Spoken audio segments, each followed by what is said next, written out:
Byzantine योद्धा। प्रस्तावना। Byzantine साम्राज्य, जिसे पूर्वी रोमन साम्राज्य भी कहा जाता है, 330 ईस्वी में रोम के सम्राट कॉन्स्टेंटाइन द्वारा स्थापित किया गया था। यह साम्राज्य लगभग 1000 वर्षों तक यूरोप, एशिया और अफ्रीका के हिस्सों पर शासन करता रहा। इस साम्राज्य की ताकत इसके योद्धाओं की बहादुरी और सैन्य रणनीतियों में निहित थी। यह कहानी बीजान्टिन योद्धाओं की वीरता, संघर्ष और समर्पण की एक अद्भुत गाथा है। भाग 1, साम्राज्य की चमक। कॉन्स्टेंटिनोपल, जिसे अब इस्तांबुल के नाम से जाना जाता है, बीजान्टिन साम्राज्य की राजधानी थी। यह शहर अपनी भव्यता, वास्तुकला और सांस्कृतिक धरोहर के लिए प्रसिद्ध था। बीजान्टिन साम्राज्य का विस्तार यूरोप, एशिया और उत्तरी अफ्रीका तक था और इसकी सीमाएं हमेशा किसी न किसी खतरे से घिरी रहती थीं। बीजान्टिन योद्धा। प्रस्तावना। बीजान्टिन साम्राज्य, जिसे पूर्वी रोमन साम्राज्य भी कहा जाता है,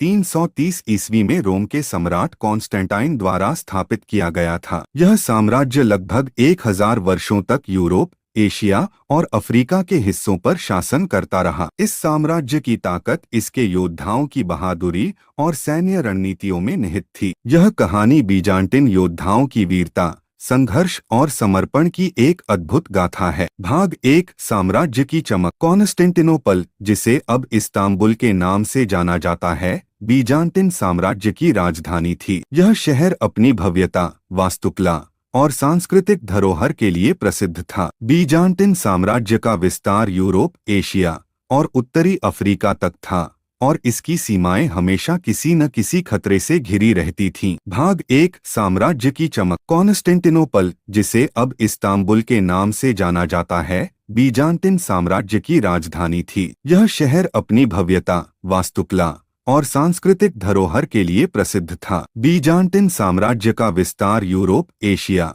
और उत्तरी अफ्रीका तक था और इसकी सीमाएं हमेशा किसी न किसी खतरे से घिरी रहती थीं। साम्राज्य की सुरक्षा का दारोमदार उसके योद्धाओं पर था। बीजान्टिन सेना को विश्व की सबसे शक्तिशाली सेनाओं में गिना जाता था। वे अपनी रणनीतिक दक्षता और आधुनिक सैन्य उपकरणों के उपयोग के लिए प्रसिद्ध थे। भाग 2, योद्धाओं की तैयारी। बीजान्टिन योद्धाओं की तैयारी अत्यंत कठोर और अनुशासित होती थी। बचपन से ही उन्हें युद्ध की कला में निपुण बनाया जाता था। तलवारबाजी, घुड़सवारी, तीरंदाजी और शारीरिक सहन शक्ति में निपुणता उनकी प्रशिक्षण का हिस्सा थी। भाग 1, साम्राज्य की चमक। कॉन्स्टेंटिनोपल, जिसे अब इस्तांबुल के नाम से जाना जाता है, बीजान्टिन साम्राज्य की राजधानी थी। यह शहर अपनी भव्यता, वास्तुकला और सांस्कृतिक धरोहर के लिए प्रसिद्ध था। बीजान्टिन साम्राज्य का विस्तार यूरोप, एशिया और उत्तरी अफ्रीका तक था और इसकी सीमाएं हमेशा किसी न किसी खतरे से घिरी रहती थीं। साम्राज्य की सुरक्षा का दारोमदार उसके योद्धाओं पर था। बीजान्टिन सेना को विश्व की सबसे शक्तिशाली सेनाओं में गिना जाता था। वे अपनी रणनीतिक दक्षता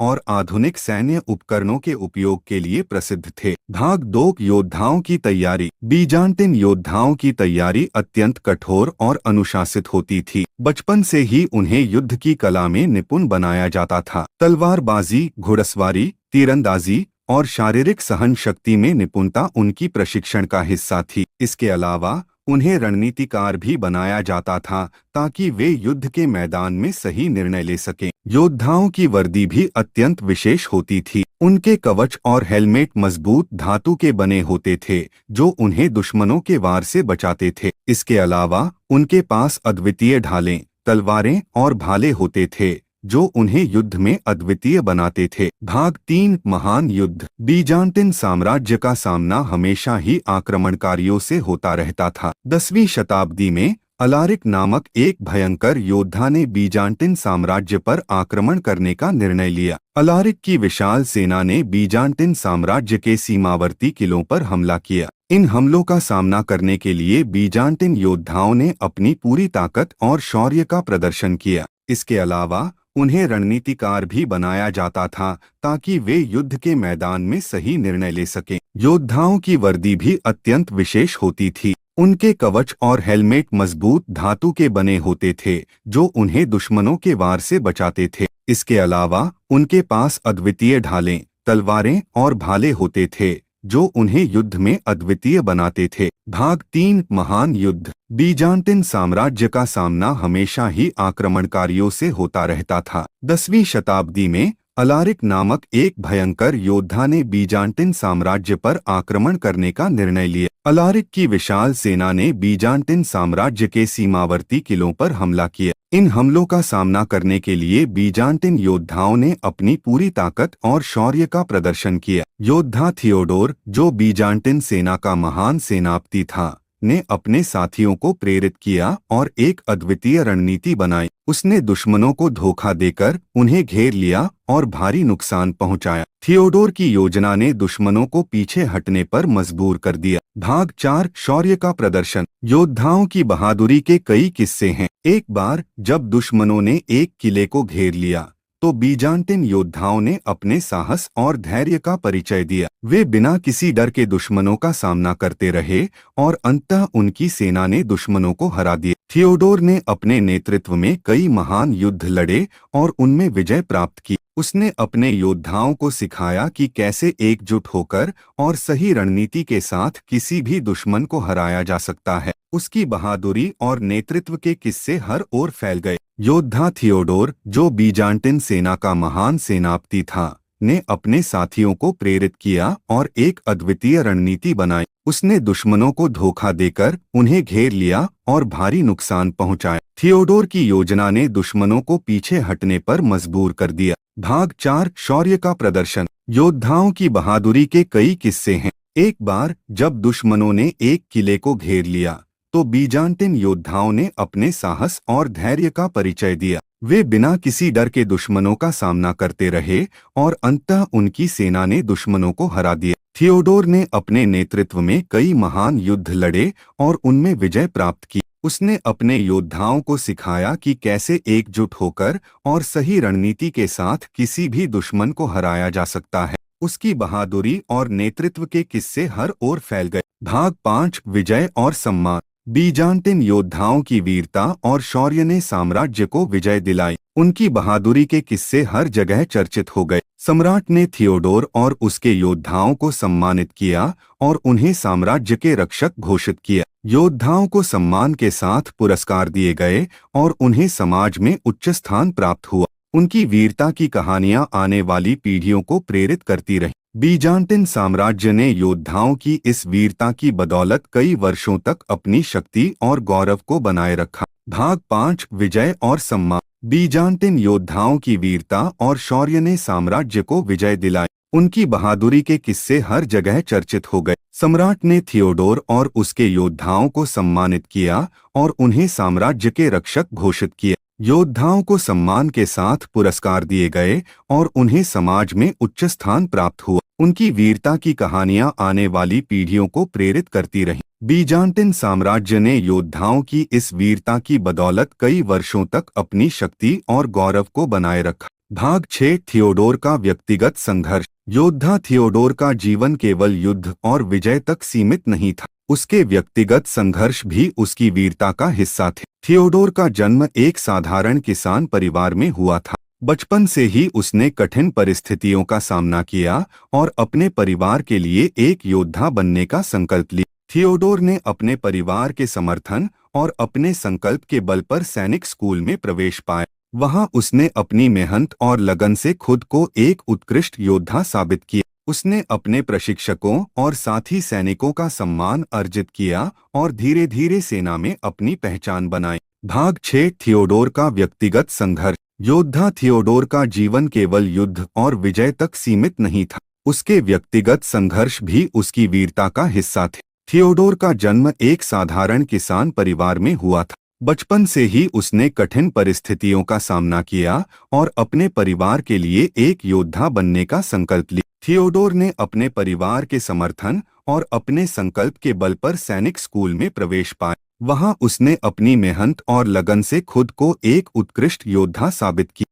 उसने अपने प्रशिक्षकों और साथी सैनिकों का सम्मान अर्जित किया और धीरे धीरे सेना में अपनी पहचान बना। भाग 8 समाज में योगदान। युद्धों के बीच में भी थियोडोर ने समाज की भलाई के लिए काम किया।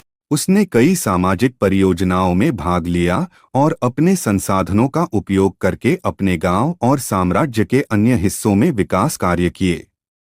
थियोडोर का मानना था कि एक सच्चा योद्धा न केवल युद्ध के मैदान में बल्कि समाज में भी योगदान देता है। थियोडोर ने शिक्षा और स्वास्थ्य सेवाओं को बढ़ावा देने के लिए कई प्रयास किए। उसने स्कूल और अस्पताल स्थापित किए और गरीबों की मदद के लिए कई योजनाएं शुरू कीं। उसकी इन कोशिशों ने समाज में उसकी प्रतिष्ठा को और भी बढ़ा दिया। भाग 8 समाज में योगदान। युद्धों के बीच में भी थियोडोर ने समाज की भलाई के लिए काम किया। उसने कई सामाजिक परियोजनाओं में भाग लिया और अपने संसाधनों का उपयोग करके अपने गांव और साम्राज्य के अन्य हिस्सों में विकास कार्य किए। थियोडोर का मानना था कि एक सच्चा योद्धा न केवल युद्ध के मैदान में बल्कि समाज में भी योगदान देता है। थियोडोर ने शिक्षा और स्वास्थ्य सेवाओं को बढ़ावा देने के लिए कई प्रयास किए। उसने स्कूल और अस्पताल स्थापित किए और गरीबों की मदद के लिए कई योजनाएं शुरू कीं। उसकी इन कोशिशों ने समाज में उसकी प्रतिष्ठा को और भी बढ़ा दिया। भाग 9 युद्ध के बाद जीवन। युद्ध के बाद थियोडोर ने शांति और समृद्धि के लिए काम किया। उसने अपने जीवन के अंतिम वर्षों में भी समाज की सेवा की और अपने अनुभवों को युवा पीढ़ी के साथ साझा किया। थियोडोर का जीवन एक प्रेरणा बन गया और उसकी कहानियां सदियों तक सुनाई जाती रहीं। निष्कर्ष। बीजान्टिन योद्धा थियोडोर की यह विस्तृत कहानी हमें सिखाती है कि सच्चे योद्धा न केवल युद्ध के मैदान में बल्कि समाज में भी महत्वपूर्ण भूमिका निभाते हैं। उनका जीवन संघर्ष, वीरता और सेवा का एक उत्कृष्ट उदाहरण है। थियोडोर की वीरता और समाज सेवा की भावना हमें हमेशा प्रेरित करती रहेगी। भाग 9 युद्ध के बाद जीवन। युद्ध के बाद थियोडोर ने शांति और समृद्धि के लिए काम किया। उसने अपने जीवन के अंतिम वर्षों में भी समाज की सेवा की और अपने अनुभवों को युवा पीढ़ी के साथ साझा किया। थियोडोर का जीवन एक प्रेरणा बन गया और उसकी कहानियां सदियों तक सुनाई जाती रहीं। निष्कर्ष। बीजान्टिन योद्धा थियोडोर की यह विस्तृत कहानी हमें सिखाती है कि सच्चे योद्धा न केवल युद्ध के मैदान में बल्कि समाज में भी महत्वपूर्ण भूमिका निभाते हैं। उनका जीवन संघर्ष, वीरता और सेवा का एक उत्कृष्ट उदाहरण है। थियोडोर की वीरता और समाज सेवा की भावना हमें हमेशा प्रेरित करती रहेगी।